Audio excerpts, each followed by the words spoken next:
Have you ever noticed how exhausted you are from fighting your own life? Imagine waking up every day without that feeling of rowing against the current or dot, without the constant pressure to control everything around you. What if I told you there's an ancient path, a timeless wisdom that can completely transform the way you live in just a few weeks? Today, I'm going to share with you the principle of Wu Wei, the art of effortless action, which has changed the lives of thousands of people around the world. This isn't just another abstract philosophical concept.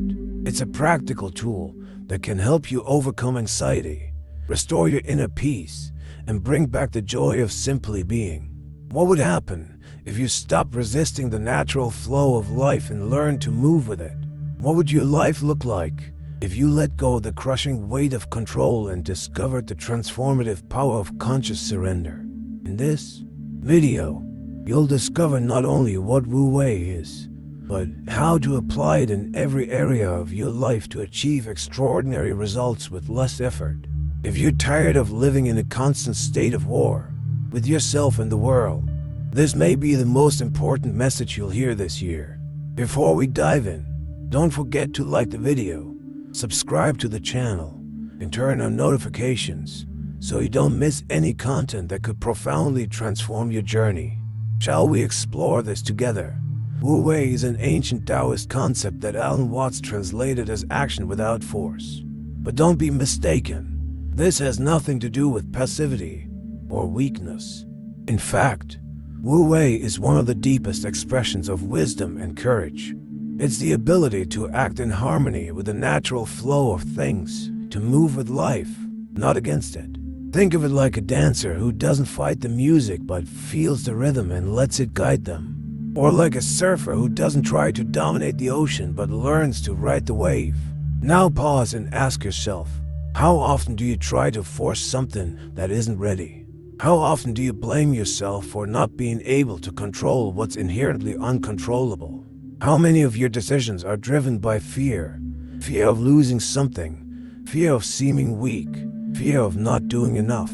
The truth is, we've been trained to live against the current of life. Since childhood, we've been taught that success comes from effort, from pushing through, from persistence, even when every fiber of our being is screaming for us to stop.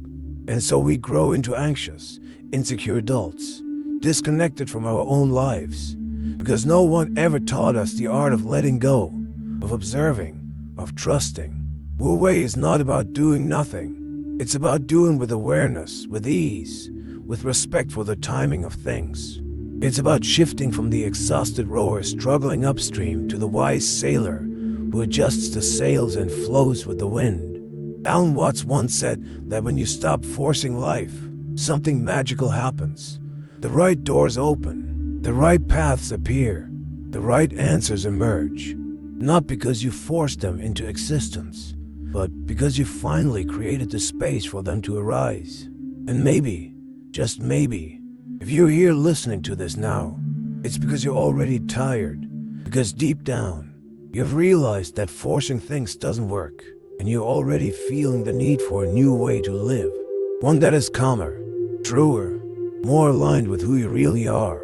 In the next few minutes, you'll come to see why Wu Wei is not just a beautiful idea.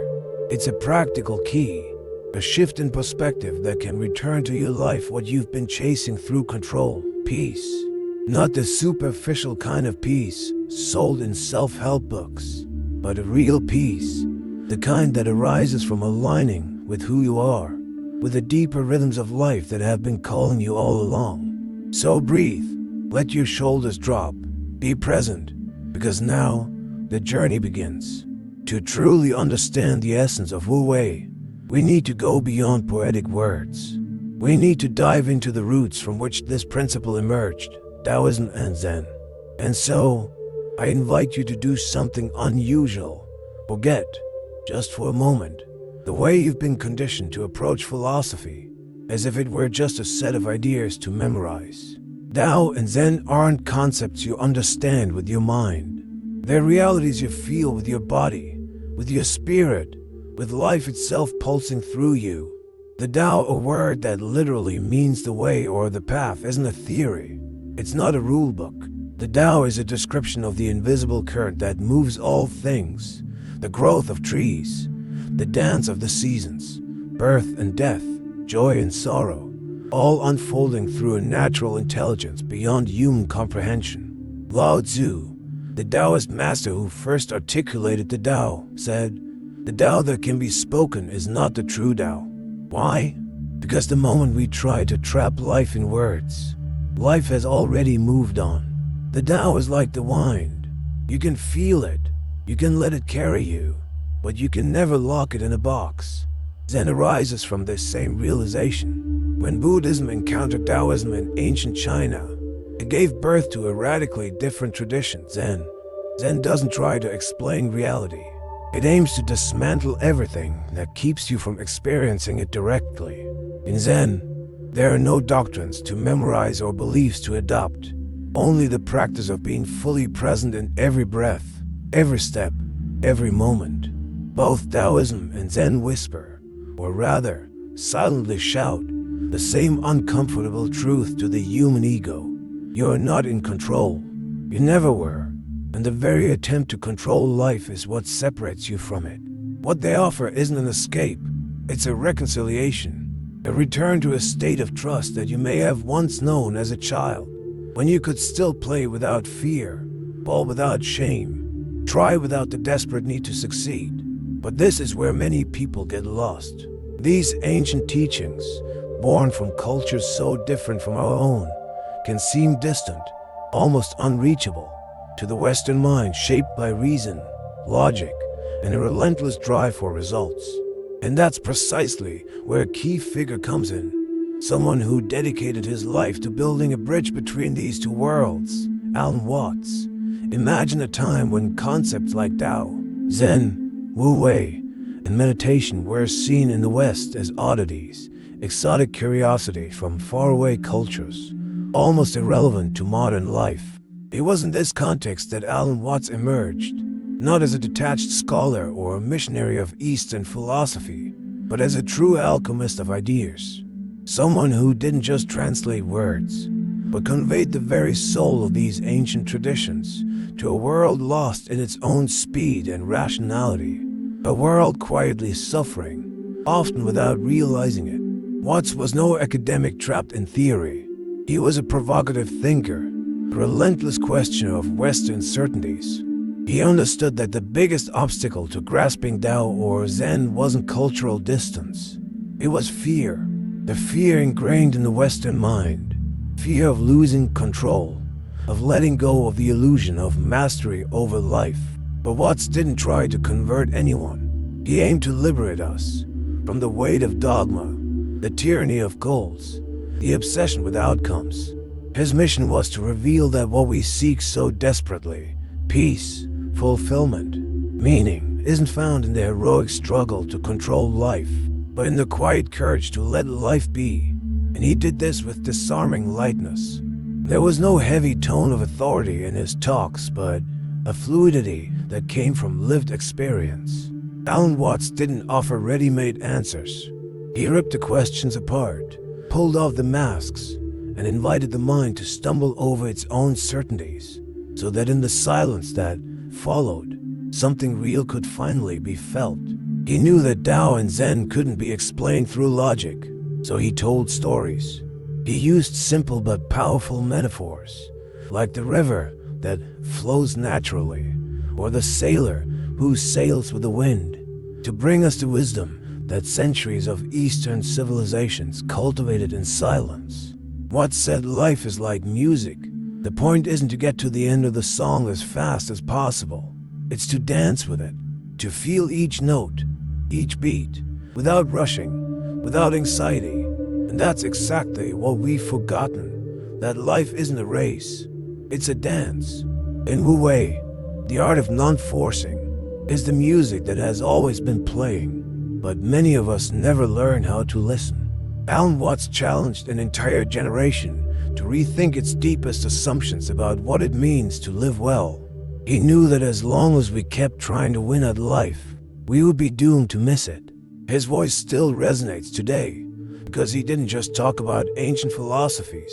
He spoke directly to the invisible wounds we all carry, the loneliness, the existential anxiety, the disconnection from the present. But what's also new that understanding Wu Wei intellectually isn't enough. It's useless to talk about flowing with life if you keep rowing upstream in practice. And that's exactly what we'll explore next. How the metaphor of the river, so central to Alan Watts' thinking, reveals both the root of our suffering and the path to true freedom. Close your eyes for a moment and imagine a river. A wide, powerful river flowing with ancient force, carrying everything in its path: rocks, leaves, branches, fish, even the earth itself. Now imagine a person submerged in that river, desperately trying to swim against the current.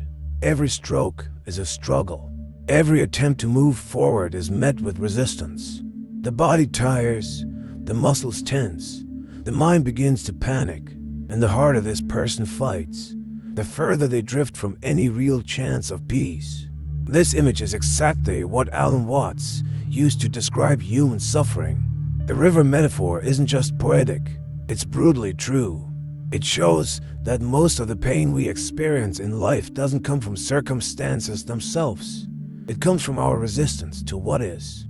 You lose a job, a relationship ends, a plan falls apart, and instead of flowing with reality, you cling to what's already gone. Desperate, you try to hold on to what cannot be held, like someone trying to trap water in their hands. Watts explained that life, like the river, has its own rhythm, its own intelligence. You don't need to force life. You don't need to control it. What you need is to trust its flow. That doesn't mean passive acceptance of everything that happens. It means acting in harmony with forces beyond your control. Just as a surfer learns to read the waves, not to dominate them, but to dance with them. When you fight reality, you create tension in the body, the mind, and the spirit. You live in a constant state of war, with life, with others, and with yourself. And the result is predictable: chronic anxiety, frustration, resentment, and a deep sense of powerlessness. What's worse is that, on some level, you know you're sinking, but the fear of letting go of control is even stronger than the fear of continuing to suffer. Yet the river metaphor carries a quiet promise. There's another way to live, a way that doesn't demand constant struggle, a way in which, by releasing control, you don't get lost. You actually find yourself. When you stop resisting, you discover that the river of life is not your enemy. It's your ally. It's taking you to places your mind could never have planned, but places you were meant to go. But that takes courage. Courage to trust the unknown. Courage to surrender the illusion of security that control pretends to offer. And this trust in the flow of life, it's not just a spiritual whim. In today's world, it's an urgent necessity. We're raised from a young age to believe that everything we want requires endless effort, extreme sacrifice, and total control. Since childhood, we've been told things like, never give up. If you want it, make it happen. The world belongs to the strong. You grow up thinking that unless you're always pushing, planning, fixing, forcing, something terrible will happen. What you may not realize is that this belief system has built an invisible prison inside you, one made of constant tension, of fear disguised as ambition, of anxiety painted in the colors of determination. Alan Watts saw this clearly. He understood that Western society, in idolizing effort and control, had built a neurotic civilization where people run non-stop without knowing where they're going, where doing became more important than being, where stillness is seen with suspicion, as if inactivity were a threat, a flaw, a weakness to be fixed. We live in societies that glorify excess productivity, excess information, excess goals. Life becomes an endless project, something to be managed, optimized, maximized. And in this frantic chase for control, you drift further and further away from yourself. You become a stranger inside your own existence. Have you felt it? That nagging emptiness, even when you're doing everything right, studying, working, producing the dot, and still carrying an unbearable void. as if something essential is missing. That something is your connection to the natural flow of life, the part that can't be forced, only lived. But the mind conditioned by control resists this truth. It fears the unexpected. It avoids the unknown. It wants guarantees. And so it builds suffocating routines, rigid goals, and strategies designed to eliminate uncertainty. But uncertainty is a core part of life. Mystery is part of the beauty of being alive. In trying to eliminate the unpredictable, we also eliminate magic, surprise, the raw spontaneity that makes life worth living. Alan Watts warned, the more we try to control life, the more we separate ourselves from it. It's like trying to capture the fragrance of a flower by locking it in an airtight box. You preserve the form but lose the essence, and the result, a mechanical, exhausting existence where everything, even your emotions, your relationships, and your dreams must be managed like a factory. But there's a way out. There's a way to break these invisible chains. A way to return to living with lightness, not by abandoning responsibility, but by freeing yourself from the unnecessary burden of illusionary control. Talking about Wu Wei in theory might sound beautiful, even poetic, but the real question is this. How do you live Wu Wei in a world that runs on urgency? How do you act in harmony with the flow of life when you're bombarded daily by demands, deadlines, notifications, and endless expectations? That's the real challenge. And the answer isn't easy. It requires courage. Above all, it demands a profound shift in perspective, a reevaluation of what it means to act wisely and to truly live well. Applying Wu Wei in today's world doesn't mean abandoning your responsibilities. It doesn't mean quitting everything and isolating yourself on a mountaintop. That's a common mistake, confusing non-forcing with apathy or negligence. Wu Wei is still action, but it's action from a different place. A place of awareness, attentiveness, and attunement to what is real and possible in the present moment. Not a frantic attempt to force results that simply can't be controlled.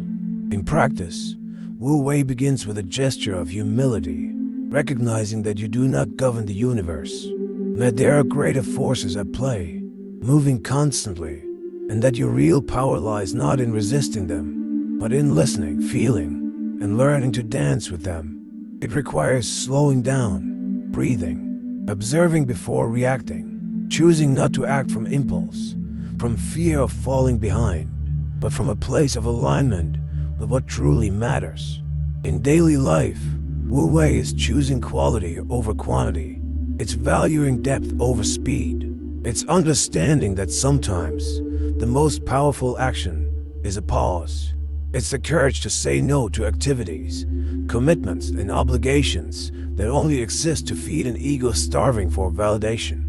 It's quieting the outer noise long enough to hear the inner whisper, the one that's always been there, gently guiding you, but you never had the time or the courage to listen. Wu Wei also reveals itself in the ability to trust the natural cycles of life. There are times for action and times for stillness, times for blooming and times for retreat. But our culture, obsessed with non-stop growth, tells us that stopping is failure. Alan Watts reminds us that even winter has a vital role in nature's cycle.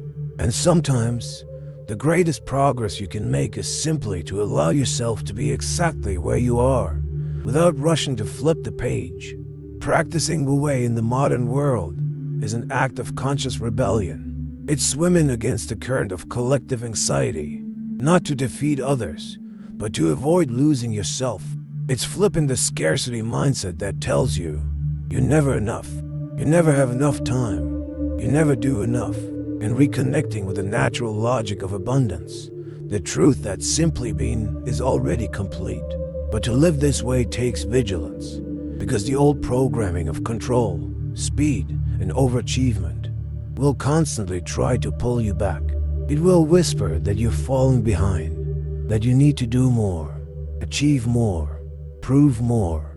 And in those moments, you'll face your real choice, to repeat the pattern of resistance or to trust the flow of the Tao. There comes a moment in life when you have to make a fundamental choice. Either you keep forcing, fighting, insisting on swimming against the current until your body and soul are utterly exhausted, or you finally decide to let go, to understand that life isn't a battle to be won, but a mystery to be lived. Alan Watts said, "The paradox of true transformation is that it doesn't happen when you force change. It happens when you stop resisting what's already trying to emerge within you. When you stop forcing, you create space. Space for life to surprise you. Space for opportunities to arise, ones you could never have planned. Space to reconnect with your intuition, your body, and the silent flow of the Tao that's always been guiding you, even in the moments when everything felt lost.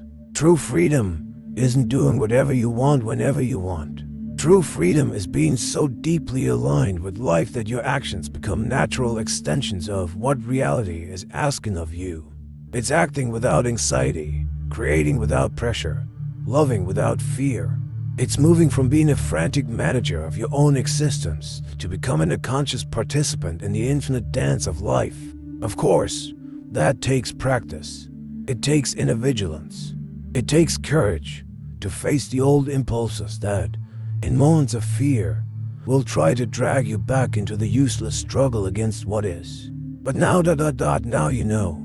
Now you have a choice. So, before you leave this video, I want to invite you to reflect. What is the area of your life where you're struggling the most today? Where do you feel like you're swimming upstream, fighting something that may just need to be accepted, understood, or simply allowed to flow? Share it in the comments. Let me, and others on this journey, know where your deepest resistance lies. Sometimes, just naming it is already a giant step toward freedom. And if this message resonated with you, if something inside you awakened, don't stop here. The next video is a continuation of this journey. Not just more content, but an essential piece to deepen your understanding of how to live with awareness, lightness, and real presence. And if what you're hearing makes sense to you, you'll find real value in my ebook, Beyond the Shadow. It explores Jung's core ideas and gives you tools to better understand yourself. The link is in the pinned comment. Keep following along, because the transformation you're seeking has already begun, and it deserves to be fully lived. I'll see you there.